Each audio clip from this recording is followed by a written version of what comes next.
কাঁচা লঙ্কা দিয়ে কুচো চিংড়ির ঝালটা যা বানিয়েছিল না, খেতে খেতে দেরি হয়ে গেল। গোলগাপ্পি দেওয়ার আর জায়গা পাও না না? বিশ্বাস করুন, সত্যি খুব ভালো রান্না করেছিল গিন্নি। তাই আবার আরেক হাঁড়ি ভাত চড়াতে বললাম। আর সেটা খেয়ে আসতেই তো দেরি হয়ে গেল। আরো এক হাঁড়ি? মহারাজ কিছু মনে করবেন না, এই পাঠশালা বন্ধ করে সব গুছিয়ে তবে এলাম। সুপ্রভাত মহারাজ। সুপ্রভাত মহারাজ। প্রভাত আজকে আর শুনেই। তোমরা সবাই এত কুঁড়ে হয়ে গেছো যে কি বলবো। মহারাজ, এই কুড়েমির আসল কারণ হচ্ছে চর্বি। কথায় আছে, যত বেশি চর্বি তত তাড়াতাড়ি মরবি। আপনি কি বলতে চাইছেন মন্ত্রী মশাই, যে আমি তাড়াতাড়ি মরে যাব আর আপনি মজা দেখবেন? ঠাকুর ঘরে কে, আমি তো কলা খাইনি ব্যাপার হয়ে গেল। গোপালের একদম মোক্ষম জায়গায় আঘাত লেগেছে, যাকে বলে ওই আঁতে ঘা। তুমি বেশি কথা বলো না বৈদ্য, ছুঁচ করে চালুনির বিচার। হ্যাঁ, বৈদ্য তো দেরি করেই এসেছে।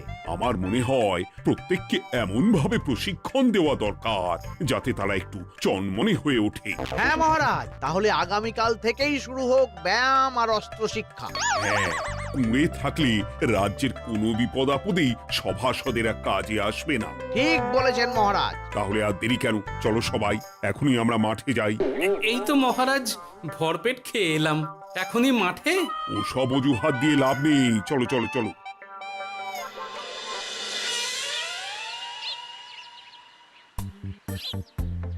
এবার সবাই সারিবদ্ধভাবে দাঁড়িয়ে পড়ো। এ কি, গোপাল কোথায়? মহারাজ, গোপাল আপনার পিছনে দাঁড়িয়ে আছে, চুপি চুপি। এই এই এই গোপাল, যাও যাও, মাঠের মাঝখানে গিয়ে দাঁড়াও।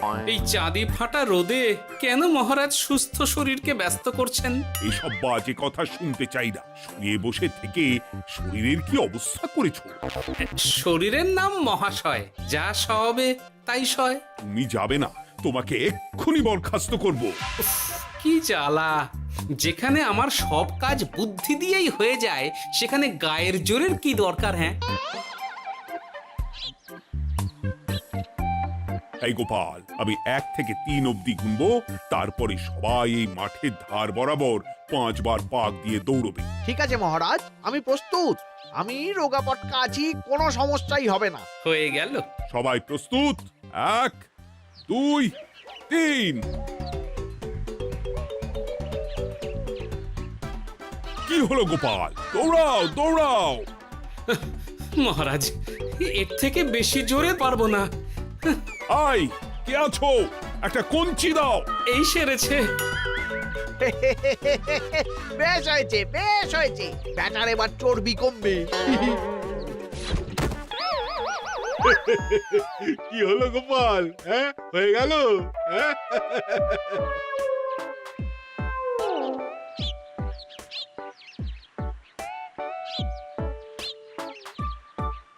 এই গুলটে, উঠি, আমাদের দাদু উল্টে গেছে। হ্যাঁ, তাই তো দেখছি। চল চল গিয়ে দেখি। উফ, চেহারার কি অবস্থা বানিয়েছো গোপাল? হ্যাঁ, এতটুকু দৌড়তে গেলেই চিটপটাং। তাড়িয়ে দিন মহারাজ, এরকম বেঢপ চেহারা সভাসদকে আমাদের দরকার নেই। না না, তা বললে হবে নাকি গোপাল? তুমি এক্ষুনি বাড়ি চলে যাও, কালকে আবার মাঠেই দেখা হবে। এই দাদু, বাড়ি চলো। ওরে বাবা রে!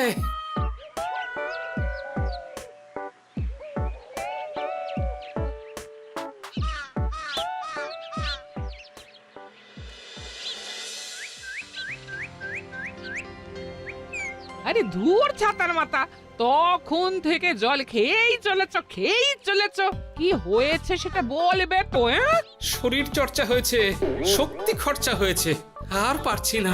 উফ, বাপরে বাপ, কি পায়ে ব্যথা!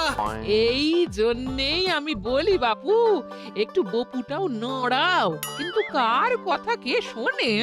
ওরে বাবা, অকারণে সুস্থ শরীর ব্যস্ত করবো কেন বলো তো?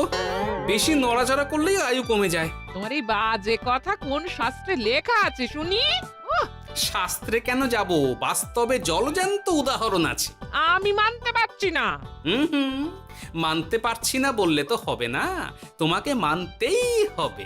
বেশ, প্রমাণ করো।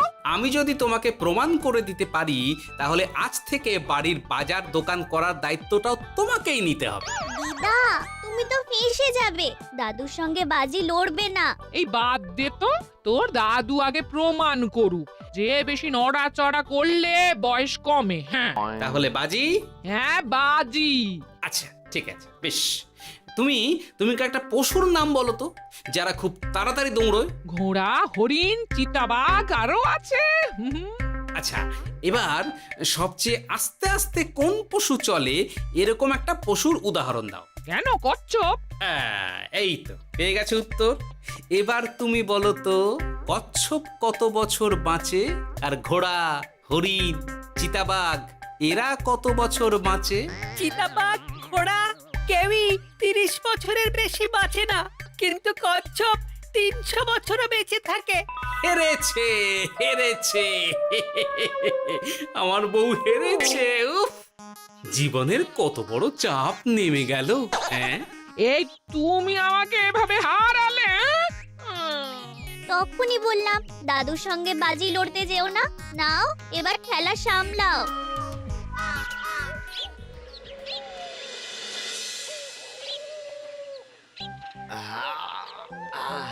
আরো ভালো করে মালিশ কর। আজকে ছোটাছুটি করে পা দুটো বেশ ব্যথা ব্যথা করছে। কালকে তো আবার অন্য পরীক্ষা। আরে আমার হালকা চেহারা আছে, সব সামলে নেব। কালকে তো অস্ত্র চালনা হবে, কালকে আমি কাঁপিয়ে দেব। কাঁপাতে তো হবেই মন্ত্রী মশাই। আমরা আপনার শরীরে এমন ঘষা মাজা করে দেব না, মনে হবে আপনি না একটা জলযন্ত্র অস্ত্র চালনা করতে যাচ্ছে। বাস এই তো চাই। বাবারি, আস্তে আস্তে। আরে বাবা, আপনার তো ইস্পাতের শরীর, ভাঙবে তবু মচকাবে না। চিন্তা করছেন কেন? ভয় পাবেন না, ভয়কে জয় করতে হবে। আরে আরে আরে, তোরা আমার কথাটার সাথে করছিসটা কি? মানুষটা মরে যাবে তো। চিন্তা করো না গিন্নি। বাবা, ওরা বলেছে আমার ইস্পাতের শরীর, ভাঙবে তবু মচকাবে না। একবার এই বুড়ো বয়সে হাত পা ভাঙলে কি সামলাবে শুনি? মন্ত্রীমশাই, আমাদের বকশিসটা দিয়ে দিন, আমরা কেটে পড়ি। বাবারে বাবা, দিচ্ছি। এনে এত খাটানোর পরে এতেই এখন খুশি থাক। হ্যাঁ,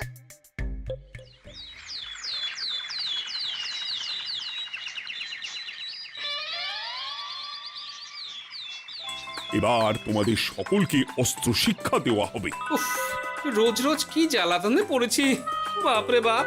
বাবা মা কাউকে ডাকার দরকার নেই, ভালো না লাগলে রাজসভা চাকরি ছেড়ে চলে যাও। মহারাজ, এটা তো উচিত নয়। যে যেটাই পারদর্শী তাকে সেটাই করতে দিন না। একটা বাঁদরকে যদি আপনি বলেন শিকার করে মাংস খেয়ে দেখা, সে কি পারবে মহারাজ? মহারাজ, গোপাল একটু বেশি কথা বলছে, ওকে আপনি বের করে দিন। আমি তোমার কথায় গলবো না গোপাল, তোমাদের সবাইকে এখন অস্ত্র শিক্ষা শিখতেই হবে। কর্তার ইচ্ছায় কর্ম, এখন তো আমার আর কিছুই বলার নেই। তাহলে আর দেরি কেন, তোমরা সবাই একটা করে ঢাল আর একটা করে তলোয়ার তুলে নাও। সেনাপতি, বলুন মহারাজ। তুমি সকলকে অস্ত্র শিক্ষা দেবে, তলোয়ার চালানো শেখাবে। এক এক করে প্রত্যেকে তোমার কাছে যাবে আর এক এক করে তুমি সবাইকে তলোয়ার চালানো শেখাবে। আচ্ছা মহারাজ, তাহলে ওই সবার প্রথমে চলে আসুন মন্ত্রী মশাই। হ্যাঁ, আমি প্রস্তুত। আমার শরীর ইস্পাতের মতো, ভাঙবো তবু মচকাবো না।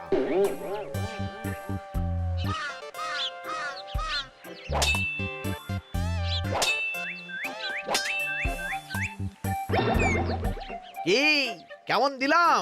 অত সহজ নয় সেনাপতি। আমি মন্ত্রী এমনি এমনি হইনি, আগে অস্ত্র শিক্ষা শিখে তবে মন্ত্রী হয়েছি।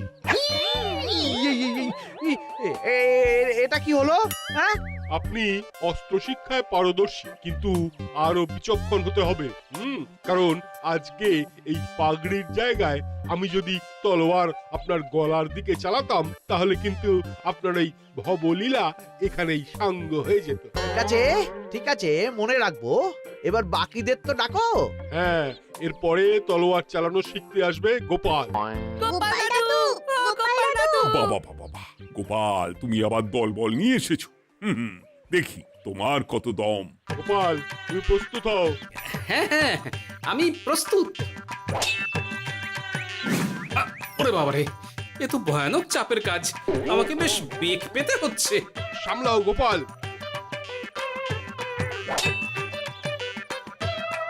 না, আমাকে অন্য রাস্তা দেখতে হবে। সেনাপতি, মহারাজের দিব্যি, তুমি আমার দিকে তলোয়ার ঢাল বাড়াবে না। এই এটা কি হলো? সত্যি তো, এটা কি হলো? গেল গেল গেল গেল গেল গেল গেল, দুটিটা খুলে গেল গো। দেব নাকি এবার কুচ করে কেটে? জিতে গেছি, জিতে গেছি। এটা কি হলো? শত্রুপক্ষ কখনো কারো দিব্যি শুনবে না। আর সেনাপতি, তুমি কি ওখানে দাঁড়িয়ে দাঁড়িয়ে মজা দেখছো? আমি কি করব মহারাজ, গোপাল যে আপনার দিব্যি দিয়ে দিল। গোপাল বেটা খুব চালাক।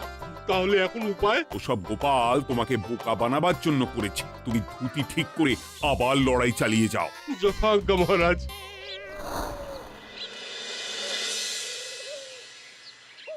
কিরে ন্যাপলা, তোদের দিদা আমার জন্য কি রান্না করে পাঠিয়েছে রে?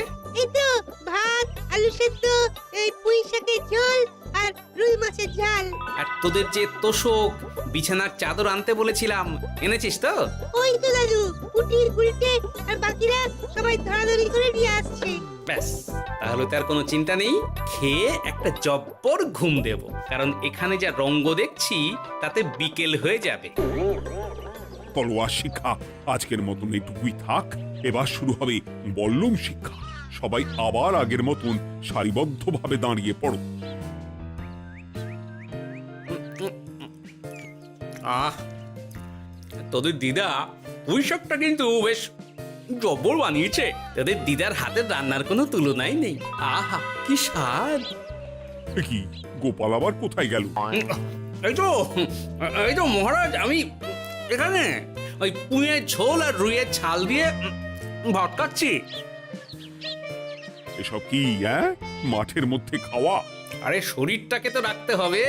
তাড়াতাড়ি খেয়ে এইদিকে এসো। আসছি আসছি আসছি। এবার আমি তোমাদের দেখাবো কিভাবে বল্লম নিয়ে তেড়ে যেতে হয়। দেখান মহারাজ।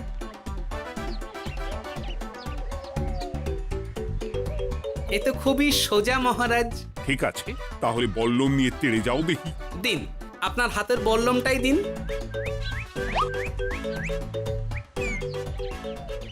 আরে আরে, গোপাল তো মাঠ থেকেই চলে গেল। আমি ডেকে আনছি মহারাজ। আরে আরে, ও গোপাল, গোপাল, মহারাজ ডাকছেন। থামো থামো। মহারাজ বলেছেন বল্লম নিয়ে তেড়ে যেতে। তেড়ে গিয়ে আবার ফিরে আসতে তো উনি বলেননি। আরে, এ তো মহা মুশকিল।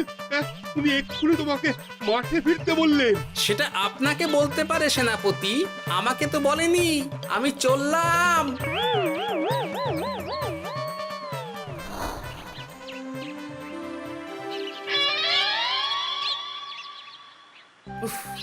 বাবারে বাবা, কি ঝক্কি! অনেক বুদ্ধি করে মাঠ থেকে খাটে চলে এসেছি। আমি আর উঠছি না। এ কি বলি, তোমাদের তো এখন অস্ত্র শিক্ষা নেওয়ার কথা। হ্যাঁ, তোমার বলা নেই, কোয়া নেই, অমনি বাড়ি চলে এলে।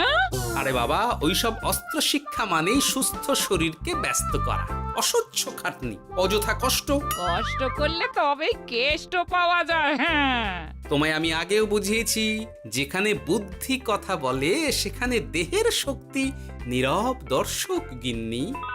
আরে বাবা, সে না হয় বুঝলাম, কিন্তু মহারাজ তো ভালোর জন্য সবাইকে অস্ত্র শিক্ষা দেওয়ার চেষ্টা করছে না। আরে বাবা, যার যা কাজ তাকে সেটা করালেই পারে। মহারাজ তো সেটা বুঝতেই চাইছেন না। আমি এখন ঘুমো।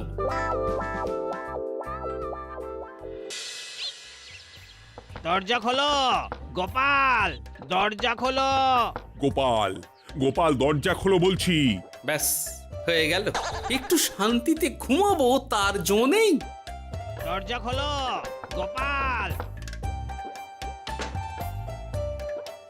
বলুন মহারাজ। তুমি কি পেয়েছোটা কি গোপাল? রাজসভায় দেরি করে আসবে, তারপর অস্ত্র শিক্ষার সময় ফাঁকি বাজি দেবে, এভাবে তো আর তোমাকে মনে হচ্ছে রাজসভায় রাখা যাবে না। মহারাজ, গোপাল তো মুখের কথার লোক নয়, ওকে তাড়িয়ে দিই। কেন মহারাজ? আমি কি এমন মহাপাপ করেছি যে আমাকে তাড়িয়ে দেবেন? এই যে আমার কথা শুনছো না, এটাই তোমার অপরাধ। অপরাধ নেবেন না মহারাজ। পণ্ডিতের দায়িত্ব পুজো করা, সভাকবির দায়িত্ব কবিতা বলা, সাহিত্য চর্চা করা, আর আমার দায়িত্ব হাসি মজা করে আপনার মন ভালো রাখা। কিন্তু আপনি আমাকে জোর করে যুদ্ধের ময়দানে ঠেলে দিতে চাইছেন। এটা আমার ইচ্ছে। আমিও তো মহারাজ ইচ্ছে করলে অনেক কিছু করতে পারি। চোখ বন্ধ করে লক্ষ্য ভেদ করতে পারি, শুধু বুদ্ধি দিয়ে। আরে বাহ, এত বড় কথা! তাহলে মহারাজ, ওকে বলুন পরীক্ষা দিতে। কি পরীক্ষা? আমি একটা ঘরে বর্ম পরে দাঁড়িয়ে থাকবো। তোমার হাতে অস্ত্র দেব, আমার মাথায় একটা আপেল থাকতে হবে, আর তুমি কিভাবে আমার মাথা থেকে ওই আপেল ফেলতে পারো দেখব।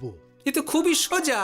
কি গোপাল, তাহলে লড়বে নাকি বাজি? হ্যাঁ, লড়তে রাজি আছি। তাহলে আজ রাতেই হয়ে যাক পরীক্ষা।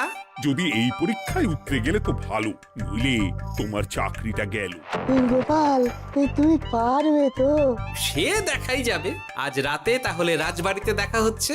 যদি আমি এই পরীক্ষায় বিফল হই, তাহলে আমার চাকরি আপনি কেড়ে নেবেন। আর যদি সফল হই, তাহলে মন্ত্রী মশাইকে শাস্তি দেবেন। আমি নিজে সারা কৃষ্ণনগরে নাক্ষত দেব। বেশ, দেখা যাক।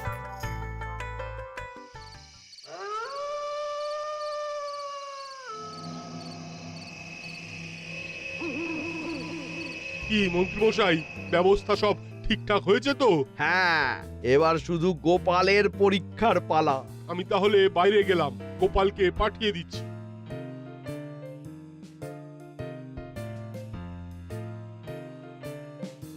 এবার যাও গোপাল, ঘরের ভিতরে যাও, দেখি তুমি কি করে মন্ত্রীর মাথা থেকে আপেল ফেলতে পারো। আপনি তো শুধু আমার চোখ ঢেকেছেন, আমার নাক মুখ কানও ঢেকে দিন, যাতে ঘ্রাণেন্দ্রিয় শ্রবণেন্দ্রিয়েরও সাহায্য না নিতে পারি। বেশ, তাহলে তাই হোক। আয়, কে আছো? গোপালের মুখ নাক আর কান ঢাকো।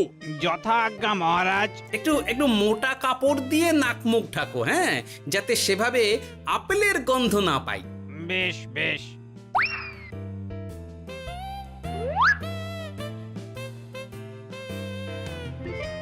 যাও গোপাল।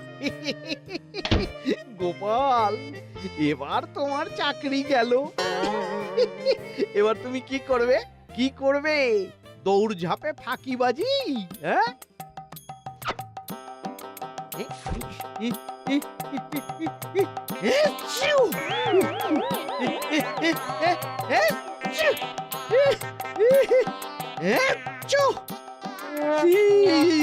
গেল গেল গেল গেল গেল, আপেল পড়ে গেল। আপেল পড়ে গেল? মহারাজ, এর মধ্যেই গোপাল আপেল ফেলে দিয়েছে। ঘরের ভেতরে চলো।